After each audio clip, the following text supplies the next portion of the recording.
Applying for your Azerbaijan visit visa, you're just 3 steps away. Step number 1. Fill out the simple application form. Step number 2. Pay your visa fee. Step number 3. Get approval in few hours.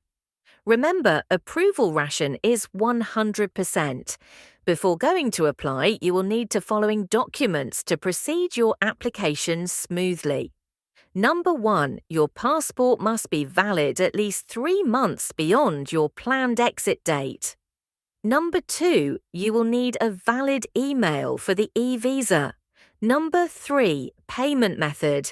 You will need to have a valid credit or debit card. Step 1. Visit official e-visa portal, evisa.gov.az, as you can see on the screen.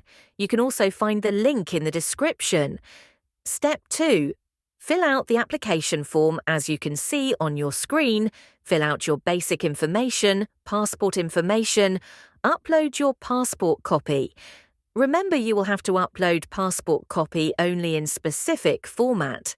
After completing the application form, you will need to verify your email address. Verify your email address and your application is ready for payment. And that's it. Easy, quick, done. Like and subscribe for more travel guides.